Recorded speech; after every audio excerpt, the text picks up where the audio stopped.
সৎ মা কারো যদি থেকে থাকে সে বুঝবেন যে সৎ মা কোন প্রাণী। এটা অদ্ভুত একটা দোপায়া জন্তুর নাম সৎ মা। দুনিয়ার সব সৎ ভালো, কিন্তু কোন সৎ ভালো না বলেন তো? বুঝতে পারবেন আমার প্রশ্ন? মনে হয় বুঝেন নাই। সৎ ভালো, কিন্তু কোন সৎ ভালো না? সৎ পুলিশ অফিসার ভালো না খারাপ বলেন? সৎ ব্যবসায়ী ভালো না খারাপ? কিন্তু সৎ ভালো না কোন জিনিস বলেন? হ্যাঁ, সৎ মা। সৎ মা এটা বুঝছেন অনেকে। সৎ ব্যবসায়ী, সৎ পুলিশ অফিসার, সৎ সরকারি চাকরিজীবী, সব সৎ ভালো। যেই সৎ ভালো নয় সতের নাম সৎ মা। যত সৎ মা আছে ম্যাক্সিমাম উপর থেকে একদম দেখিতে পলাশ ফুল, কত মনোহর, সুবাস বিহনে তার কে করে আদর। একদম পলাশ ফুল আর ভুলকুমড়ার মতো, উপর থেকে সুন্দর থাকে, ভিতর থেকে পুরোটা পয়জনে ভরা। এক ভদ্র মহিলা সতীনের সন্তান সবসময় কোলে কোলে রাখে, আর নিজের সন্তানকে শুধু হাঁটায়, উষ্টা খায়, পড়ে যায়, ব্যথা পায়। তো মানুষ বলতেছে দেখছো সৎমাটা কত ভালো। হ্যাঁ, কত ভালো, নিজের সন্তান হাঁটায়, কষ্ট দেয়, আর সতীনের সন্তানটাকে সবসময় কোলে কোলে রাখে, খাইয়ে দেয়। তো বলতেছে আর বেটা ভুল বুঝছো, আমি তো সতীনের ছেলেটাকে সারাদিন কোলে রাখি যাতে কোলে থাকতে থাকতে লুজা হয়, লেখরা হয়, সারা জীবন ভিক্ষা করে খাইতে হয়। আর আমার ছেলেটাকে উষ্টা খাওয়াই, হাঁটতে হাঁটতে নলা, গাইতে গাইতে গলা, ও যেন কর্মঠ হয়, পরিশ্রমী হয়, ওর ভবিষ্যৎ যেন সুন্দর হয়। বুঝছেন এটার নাম কি মা? সৎ মা। কারো যদি থেকে থাকে সে বুঝবেন যে সৎ মা কোন প্রাণী। এটা অদ্ভুত একটা দোপায়া জন্তুর নাম সৎ মা। আমি এই জন্য বললাম যে কোন পুরুষ যদি তার স্ত্রী মারা যায় কিংবা ডিভোর্স হয়, তার উচিত যদি তার পক্ষে সম্ভব হয়, তার উচিত শেষ বয়সে চলে আসলে আর স্ত্রী গ্রহণ না করা, যদি মনে হয় যে সম্ভব। আর যদি মনে হয় সম্ভব না, অন্তত পক্ষে সন্তানদের জন্য আলাদা ব্যবস্থা করে আলাদা হয়ে যাও। দুনিয়ার পরীক্ষায় ফেল করলে পরের বছর আবার আবেদন করা যায় না? আবার পরীক্ষার জন্য কি করা যায়? প্রস্তুতি নেওয়া যায়। শুনছি মনে হয় 3 বারের মতো দেওয়া যায়, তাই না? একবার ফেল করছে আবার পরের বছর দিবে, আবার পরের বছর দিবে। কিন্তু দুনিয়ার থেকে আমি আপনি যাওয়ার পরে আবার সুযোগ চাবো, কিন্তু সুযোগ কি আর পাবো? বিশ্বাস করেন সুযোগ নাই। এই জন্য প্রিয় ভাইরা নিজেকে নিয়ে ভাবেন আগে। আর এই নিজেকে নিয়ে ভাবা মানে কি, এখন কিছু সোশ্যাল মিডিয়ার অ্যাক্টিভিস্ট আছে, নিজেকে নিয়ে ভাবা মানে নিজের স্বার্থ নিয়ে ভাবা, এটাই মনে করে নিজেকে নিয়ে ভাবা। নিজেকে নিয়ে ভাবা মানে নিজের আখেরাত নিয়ে ভাবা। নিজেকে নিয়ে ভাবা মানে নিজের সাথে রবের সাথে সম্পর্ক কতটুকু, এটা নিয়ে ভাবা। এটা হচ্ছে নিজেকে নিয়ে ভাবা। আমরা নিজেকে নিয়ে ভাবি মানে নিজেরটা নিজে খাবো, কাউরে দিব না। আমার সম্পদ আমি কামাই করে জমা করবো, কারো পিছনে ব্যয় করবো, এটা নিজের জন্য নিজের চিন্তা ভাবনা না। এটা হচ্ছে ওই ওয়ারিসদের জন্য চিন্তা। সম্পদ জমানোটা আমার না, সম্পদ জমানোটা কার? ওয়ারিসের সম্পদ। আমার কোনটা? যেটা আল্লাহর জন্য ব্যয় হয়। বোঝার জন্য শিক্ষণীয় হিসাবে বলছি, আজকের সকালের একটা ঘটনা আপনাদের সাথে একটু শেয়ার করি। আমি সকাল থেকে মনটা খুব ভারাক্রান্ত অবস্থায় আছে। বিশ্বাস করে আজকের সকালে দুনিয়াটা কি পরিমাণ স্বার্থপর, কি পরিমাণ স্বার্থপর দুনিয়া। কেউ যে আপনার নয়, দিন শেষে আপনি আপনার। হ্যাঁ, আপনি যে একা, এর বাস্তব প্রমাণ আজকের একটা ফ্যামিলির ভিতরে পারিবারিক কিছু মিটিং হয়েছে। আমাকে ওখানে ডাকছেন, আমি গিয়েছি সকালবেলা। ভদ্রলোক তার পরিবারের সাথে, তার ফ্যামিলির সাথে প্রায় 20 বছর আগে ডিভোর্স হয়েছে। যে যার পরিবারের পারিবারিক সমস্যা নিরসনের জন্য বা সমাধানের জন্য ডেকেছেন, আজ থেকে 20 বছর আগে ওনার ওয়াইফের সাথে ডিভোর্স হয়েছে, সন্তানাদি ছিল। তো একটা পর্যায়ে 19 বছর আগে উনি বিবাহ করেছিলেন এমন একজন নারীকে যার পূর্বে কি ছিল, একটা সন্তান ছিল। হয় না এরকমের যে বাচ্চা কাচ্চা সহ তার ডিভোর্স হয়েছে। তো তার পূর্বে একটা সন্তান ছিল, তার বয়স ছোট, 8-10 বছর বয়স হয়তো বা। এমন অবস্থায় ওই নারীকে আজ থেকে 20 বছর আগে উনি 19 বছর আগে বিবাহ করে। তো করার পরে লম্বা একটা সময় জীবনযাত্রা চলছিল। এখন যেই ছেলের মাকে সে বিবাহ করে, ওই ছেলেও বাবার তদারকিতেও ছিল না, মায়ের তদারকি, মা তো চলে এসেছে বাবার বাড়ি থেকে। আর বাবাটা এমন ছিল, আল্লাহ পাক তাকে নাকি কন্যা রাশি দিছে, যেখানে যায় সেখানেই নাকি কন্যারা তার জন্য পাগল হয়ে যায়। মোটামুটি সব জেলাতে হয়তো বা তার কি আছে, কম বেশি প্রোডাকশন আছে, যে কোনো জেলায় যায় আলহামদুলিল্লাহ আল্লাহ নাকি তারা কবুল করে নেয়, মেয়েরা তাকাইলেই নাকি কবুল হয়ে যায় তার জন্য। তো যাই হোক, মোটামুটি বিভিন্ন জায়গায় তার চিন্তা আছে, বিনিয়োগ করা আছে, বিনিয়োগ বুঝছেন তো, বিভিন্ন জায়গায় তার সন্তানাদি আছে। এখন এই সন্তান ওই সন্তানের ভিড়ে হারাই গেছে বুঝছেন। সে কোনো রকম মানে রাস্তার ছেলের মতো এখানে টাক খায় ওখানে টাক খায়, এভাবে তার জীবন যাচ্ছিল।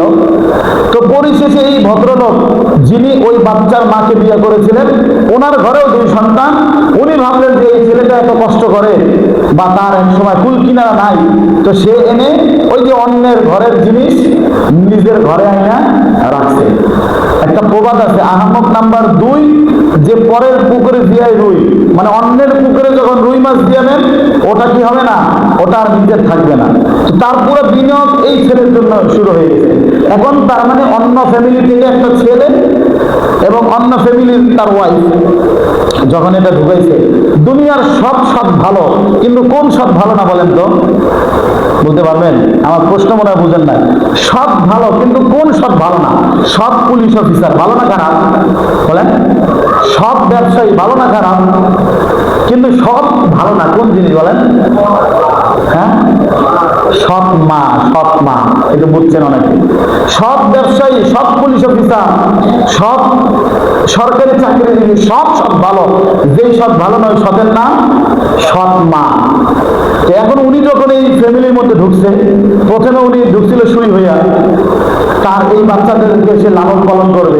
যখন সে সুযোগ পাইছে আর একটা সুই ঢুকাইছে, তার আগের ফ্যামিলির সন্তান এখানে ঢুকাইছে। এটা নিছক গল্প না, শেষে শিক্ষণীয় কিছু আছে। একটু মানে আপনাদের দিমাগকে খোলার জন্য আমি কথাটা বলতেছি, আজকে সকালের ঘটনা। তো যাই হোক, ওই ছেলেকে আনার পরে প্রায় 2018 সাল থেকে এই 26 সাল পর্যন্ত অন্যের সন্তান, অন্যের বাচ্চা কাচ্চা, অন্যের বংশ পরিচয় নিজের ঘরে ঢুকাইছে। এখন এই সব মিলে ছেলে হয়েছে কয়টা? 3টা। নিজের ছেলেগুলো বাহিরে থাকে। এই ছেলের বউ বাচ্চা সহ এই ভদ্রলোক তার ঘরের মধ্যে জায়গা দিচ্ছে। এই ছেলেকে আনছে, চাকরি দিছে, বিবাহ শাদী করাইছে। ফাঁকে কি হয়েছে, এই ভদ্র মহিলা তার স্বামীর মানে বর্তমান স্বামীর সাথে যখন মিলিয়ে তার ওই সন্তান ছেলে বউকে রাখছে, তাদের মাসিক একটা ফি ধরছে, মানে 7,000 টাকা বা 8,000 টাকা ধরছে। ছেলে বউ 7,000 টাকা দিলে এটা দিয়ে এই ভদ্রলোকের সংসারে খাবে, আর বাকি সব টাকা কি করবে? ডিপোজিট করবে। বুঝতে পারছেন কথাটা? সব টাকা ডিপোজিট করে এই ভদ্রলোক বেতন পায় 20,000, 25,000, 30,000 বেতন পায়। এরপরে মাস শেষে এই ভদ্রলোকের দোকান বাকি 10,000, 15,000, 18,000 দোকান বাকি।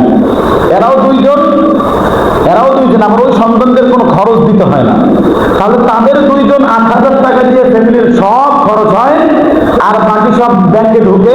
এই ভদ্রলোক 25,000 পায়, সব খরচ হয়, এরপরে বাকিগুলা দোকান থেকে বাকিতে আসে। বলেন অনেক লাভ হয়েছে না? স্বার্থ বুঝাচ্ছে আমি। এভাবে করে এই দীর্ঘ 8 বছর পরে ফলাফল কি হয়েছে? এই ছেলের প্রায় বেশ বড় একটা মোটা অঙ্কের টাকা তার ডিপোজিট হয়েছে।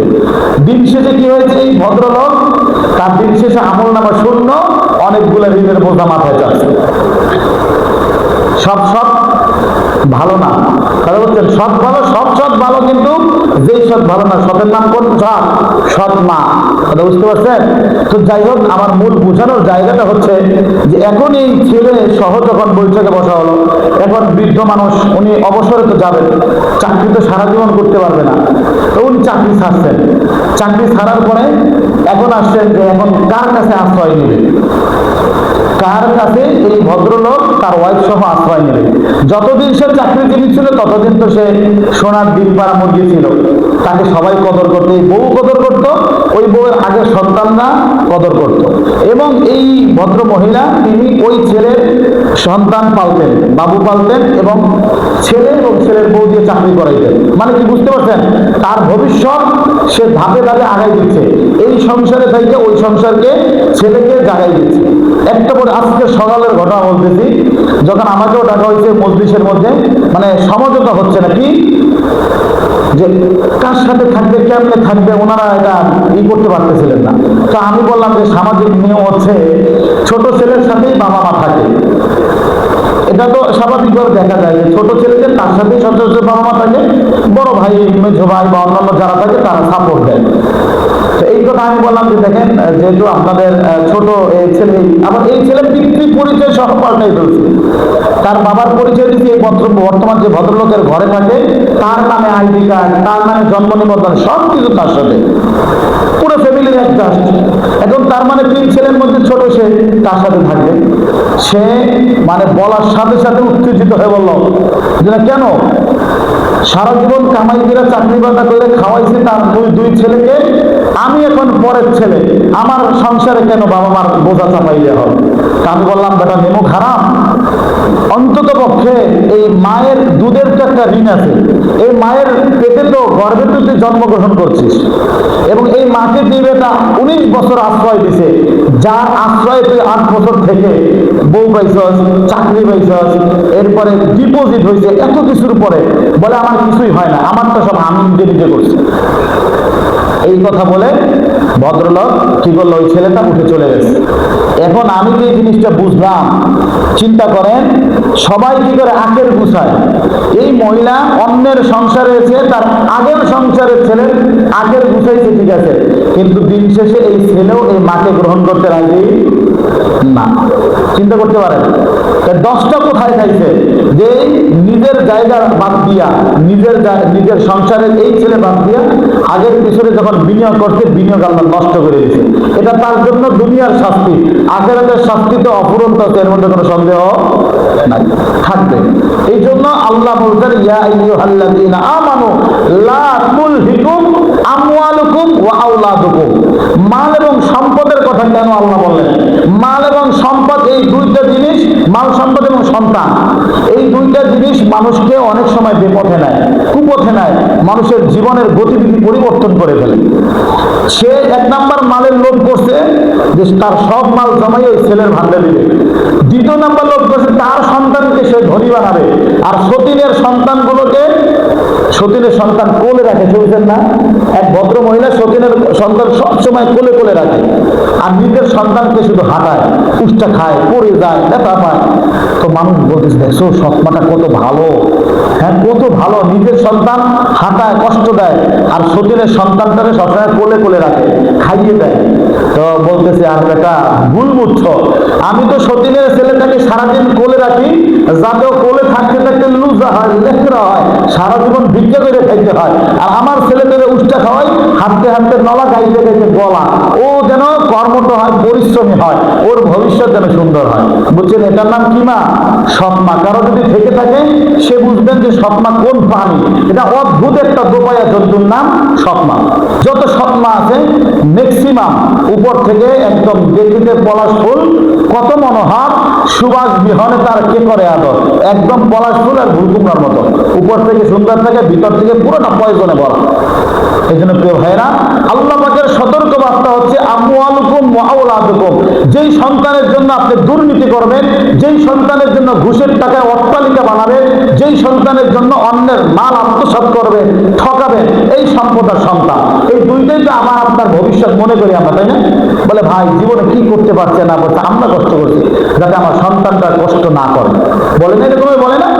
এই সন্তানের আখের গুছাবেন, দিন শেষে আপনিও শেষ, আর সন্তান তো সে তার দুনিয়া নিয়ে পড়ে থাকবে। এই জন্য আল্লাহ পাক যেন আমাদেরকে সর্বাবস্থায় এই সম্পদ এবং সন্তান, এই দুইটার পরীক্ষা থেকে, আল্লাহ বলছেন পরের সূরায় ইন্নামা আমওয়ালুকুম ওয়া আওলাদুকুম ফিতনা, ফিতনা বলছেন সন্তান এবং সম্পদ, এই দুইটা ফিতনা, মানে আমার আপনার জন্য পরীক্ষা। এই পরীক্ষায় যদি কেউ পাশ করতে না পারে, স্লিপ কাটে, তাহলে সে তার ভবিষ্যৎ অন্ধকার হয়ে যাবে। একটা সময় আসবে, হয় সন্তান তার বাবাকে হত্যা করবে নেশার টাকা না পাওয়ার কারণে, অথবা তার বিপরীত হবে, সন্তানের অত্যাচারে অতিষ্ঠ হয়ে কি করতে হবে, নিজের সন্তানকে নিজে জবাই দিতে হবে। এমন ঘটনা কি শোনা যায় না এই দুনিয়ায়? প্রিয় ভাই, এই জন্য দিন শেষে আমি আমার রবের, বলেন আমি কার? আমার রব আমার, আমার আখিরাত আমার, পৃথিবীতে পৃথিবীতে নিঃস্বার্থ ভালোবাসে এমন একটা মাখলুক খুঁজে পাবেন না। আপনি বলবেন মায়ের চেয়ে কে আছে নিঃস্বার্থবান? কসম করে বলি, আমি আমার বাস্তব জীবনে যতটুকু বিভিন্ন পরিবারের পরিস্থিতি দেখেছি, মাও কখনো নিঃস্বার্থ ভালোবাসে না। 3টা সন্তান, একজনের টাকা পয়সা বেশি দেয়, বাকি 2জনে দিতে পারে না। এখন আপনি বলেন মায়ের ভালোবাসা ভাগ হয় কি হয় না? তারতম্য হয় না? অভাব নাই, এরকমের হাজারো ঘটনা আছে। কিন্তু নিঃস্বার্থে কে ভালোবাসে জানেন? আল্লাহ। আপনি গুনাহ করছেন না, আল্লাহ তওবার হাতকে প্রসারিত করে রাখেন, গুনাহ মাফের হাতকে প্রসারিত করে রাখেন। দিনের বেলা গুনাহ করছে বান্দা, তুই রাতের মধ্যে পরিশুদ্ধ হ। রাতের অন্ধকারে গুনাহ করছে, দিনের বেলা তওবার হাতকে প্রসারিত করে রাখে, গোলাম তুই দিনের মধ্যেই তুই গুনাহ থেকে পরিশুদ্ধ হ, আমি তোর জন্য অফুরন্ত নিয়ামত জান্নাতের ব্যবস্থা করে রেখেছি। সুবহানাল্লাহ। তাহলে ভালোবাসলে সবচেয়ে বেশি কাকে ভালোবাসবো? আল্লাহকে ভালোবাসবো। আমার আখিরাতকে যদি সুন্দর করতে চাই, রবের সাথে সুসম্পর্ক রাখতে চাই, এই 2টা জিনিসের ব্যবহার খুব সচেতনতার সাথে, সম্পদ এবং সন্তান। আপনার কাছে দুইটাই আমানত, দুইটাই আমানত, এবং পুরাপুরি হিসাব দিয়ে এরপর আল্লাহর দরবারে আপনাকে নাজাত পেতে হবে। আল্লাহ পাক রব্বুল আলামিন যেন আমাদেরকে এই জাতীয় সম্পদ এবং সন্তানের ফিতনায় উত্তীর্ণ হওয়া, এই পরীক্ষায় যেন পাশ করার তৌফিক দান করেন। আমিন।